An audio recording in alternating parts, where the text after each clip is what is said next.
Hey y'all, it's Croton Critics. I'm here to review The Fifth Element. Now, before I start, I'd like to say there might be a few names that are foreign that I mispronounce. Just nature of the beast. I'm not a specialist in these languages that their names originate. So, that's a warning. So, this film has just become 20 years old. So, it's a few months older than I am when it was released.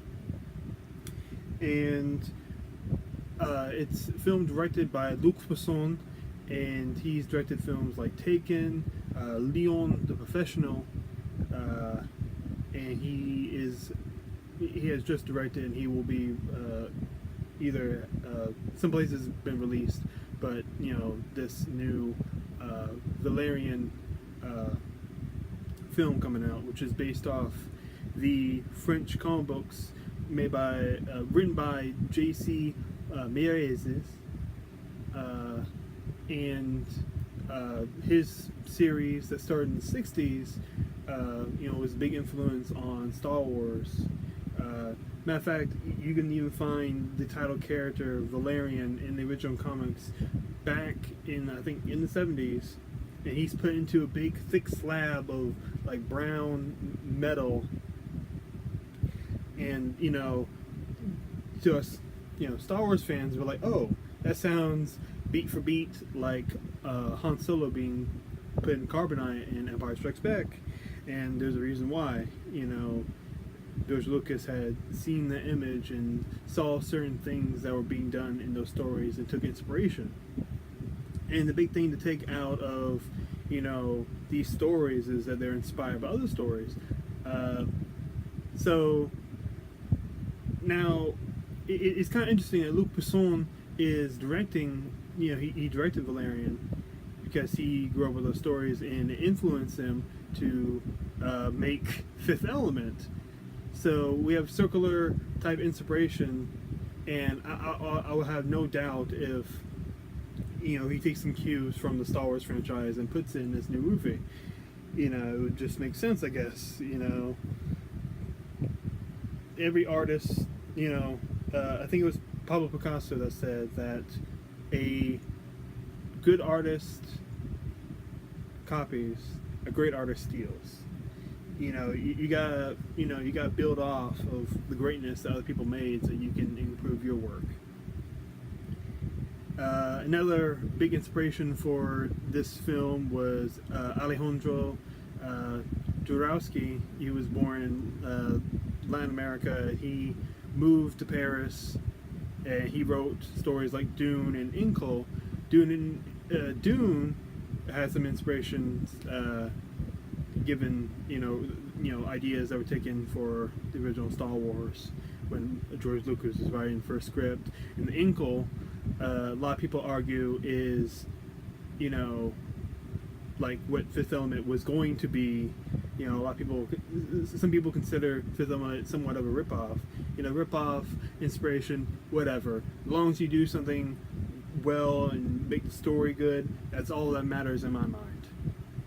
Because I'm guilty of it, as a comic book writer, and I do all kinds of shit that if you really dig around and the media that I consume, you're like, oh, that's that's kind of like that, but just flipped on its head. Who cares? Now this movie, for me, has a very weird beginning. Like, I'm not sure if I really enjoy that scene.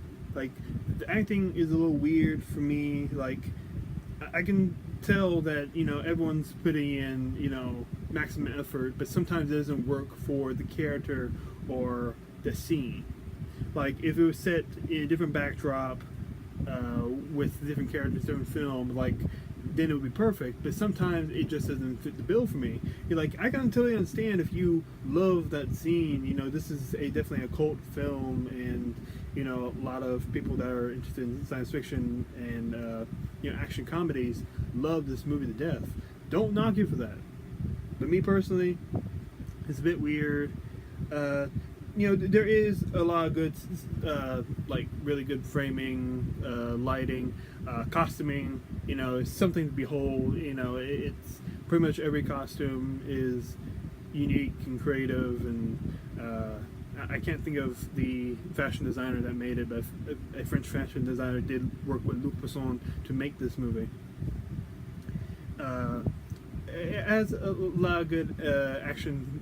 Well, not a lot, but there are good action set pieces, and it was very influential at that time. A lot of people were blown away by the visual effects. Some of them hold up very well. Some of them, are dated.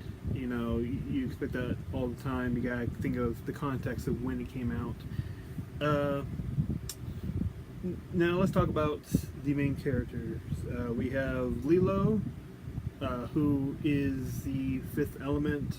She is basically like artificial kind of alien made person played by Mila Jovovich.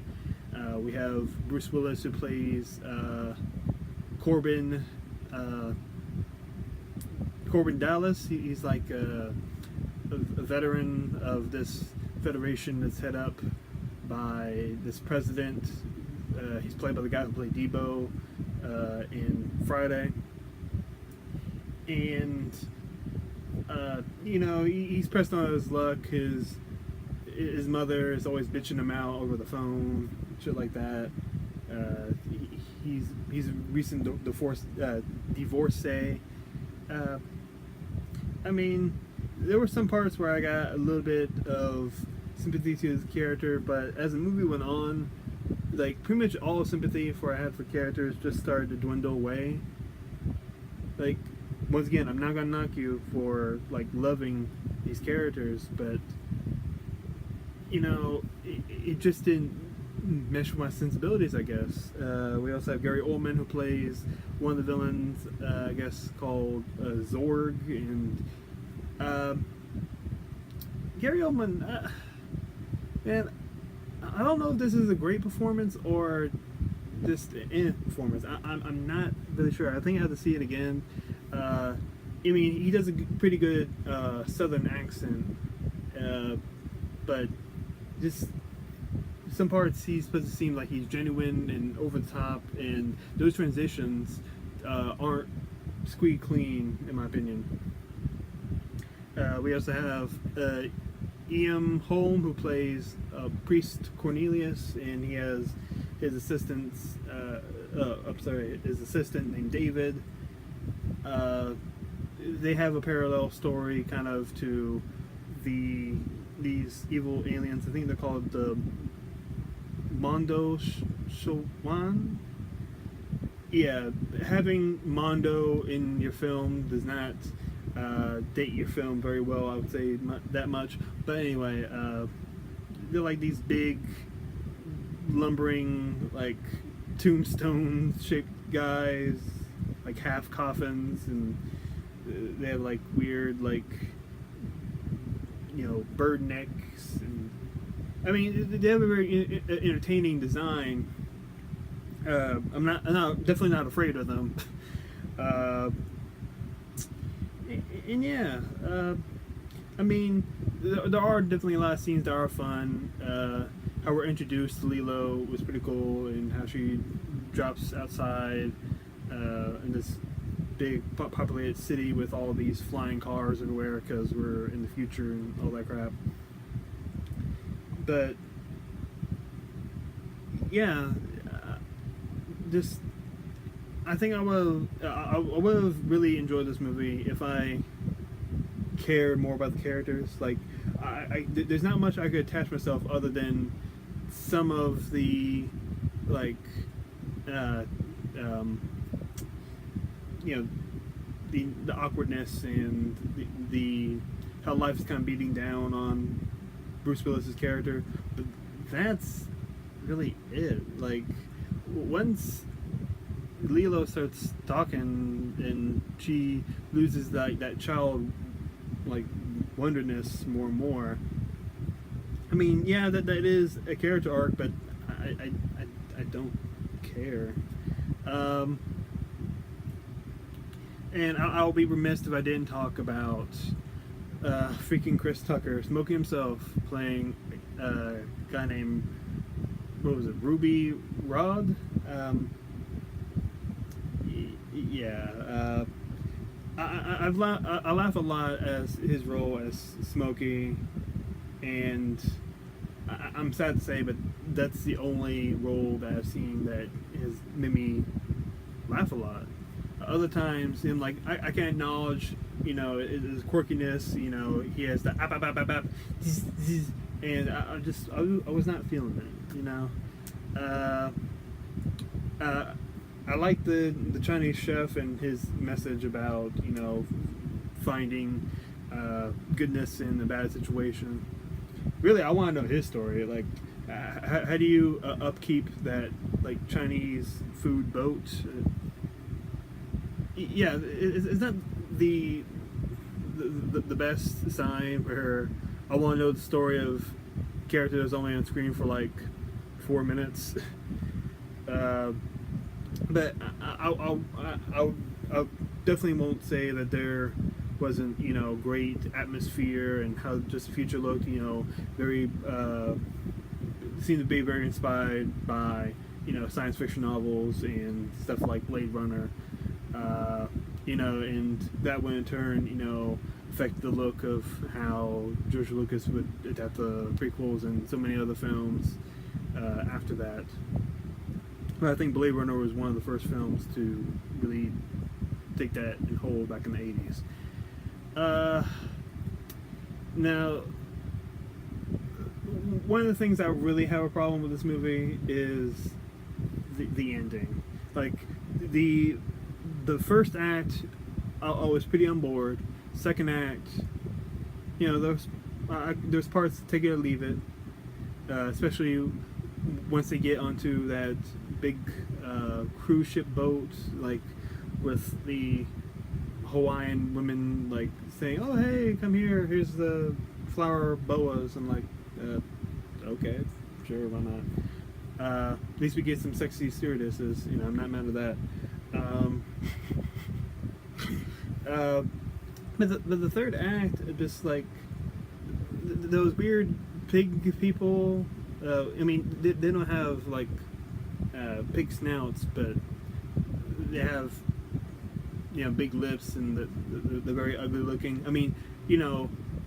They're intentionally ugly. Their costumes are very well done, but I don't care. I really don't. So much tension is drained out when I don't care about the characters. Like, even with Shaft, the movie I just reviewed, like, the characters, they were set with a hard situation, and a big part of why I can understand the hard situation is, they had a relatability, because, they live in not a good neighborhood and African American, and this is back in the 70s. So if you don't have a backdrop of something we can already know about, it might as well be on another planet. How aliens, these situations are. If you want to, if your point is to have sympathy for the characters and like the forced love between Corbin and Lilo, I was not feeling it. And the fact that solves the problem with the MacGuffin of these fucking stones, I want those stones fucking gone. I'm not feeling it. I'm not feeling the gas meteorite coming after 5,000 years. Like, who makes a fucking promise like that? It's like, oh, we'll go back in 5,000 years. Like,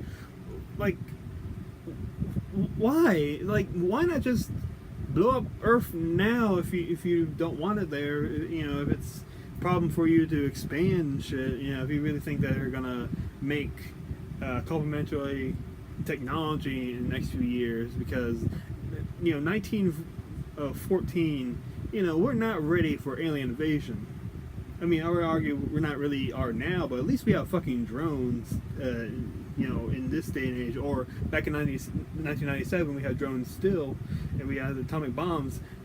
During fucking World War One age, no. And I wanted to really enjoy this movie. I mean, there are parts I do enjoy. Uh,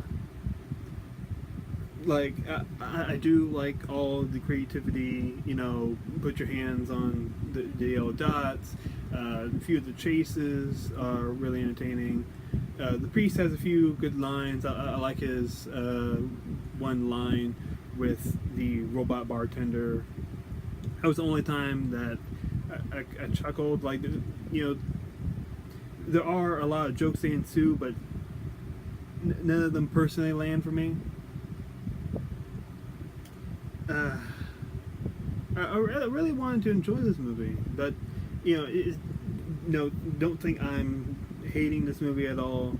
But you know, it just the cherry on the top of, like, you know, kind of disappointment was how the MacGuffin was solved by the love of these two characters that have known each other for like 2 days, 3 days, maybe. Like, come the fuck on. And you know, that's so cheesy and just hand wavy. I'm like, I'm not feeling that. I'm like, I'm surprised like she didn't die and his like tears fall on her and she like comes back to life. They're doing that bullshit.